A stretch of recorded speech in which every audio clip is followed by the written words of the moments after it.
بچھو کے بچے پیدا کرنے کے بعد ان کو اپنی کمر پہ بٹھا دیتا ہے اور یہ بچے اپنی ہی ماں کی کمر کا گوشت نوچ نوچ کر کھاتے رہتے ہیں۔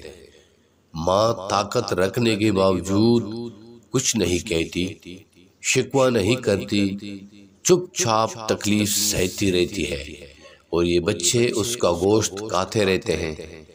ماں چلنے کے قابل نہیں رہتی لیکن بچے خود چلنے کے قابل ہو جاتے ہیں۔ تب تک ان کی ماں بھی مر جاتی ہے اور یہ بچے اپنی زندگی میں مگن ہو جاتے ہیں۔ آج ہم میں سے بہت سے لوگ بالکل بچھو کی طرح بن چکے ہیں۔ والدین بچہ پیدا ہونے سے بچے کی تعلیم، شادی اور چھت دینے کے لیے اپنی اپنی بساط کے مطابق دن رات دھوپ بارش کی پرواہ کیے بغیر اپنے بچوں کے لیے محنت کرتے ہیں، لیکن افسوس وہی بچے جب بڑے ہوتے ہیں کسی اور کی محبت کو اہمیت دیتے ہیں اور والدین سے ملنا بھی گوارا نہیں کرتے۔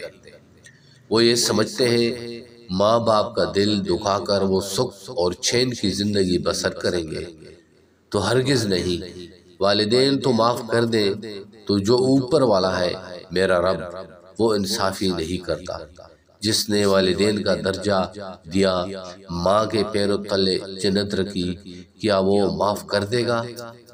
ہم میں سے بہت سارے لوگ اپنے بوڑھے والدین کی خبر گیری تک نہیں کرتے، اپنے ہی مقاصد کی تکمیل کے لیے کوشاں رہتے ہیں، بالکل بچھو کی طرح۔ اللہ پاک قرآن پاک میں فرماتا ہے کہ اپنے والدین کے سامنے اونچا نہ بولو اور ان کو اف تک نہ کہو۔ پھر فرماتے ہیں کہ باپ کی رضا میں اللہ کی رضا ہے۔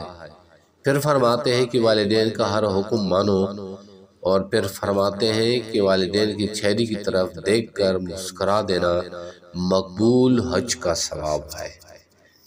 ہمیں بھی چاہیے کہ ہم اپنے والدین کی تیمارداری خدمت میں وقت گزاریں اور مقبول حجوں کا ثواب داری حاصل کریں۔ اللہ تعالی ہمیں نبی کریم صلی اللہ علیہ وآلہ وسلم کی حسن عبادت اور سنت رسول پر چلنے کی توفیق عطا فرمائے، آمین ثم آمین۔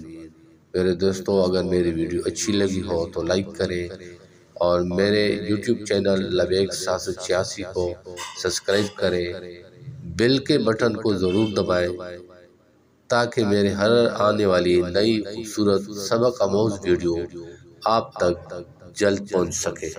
جزاک اللہ۔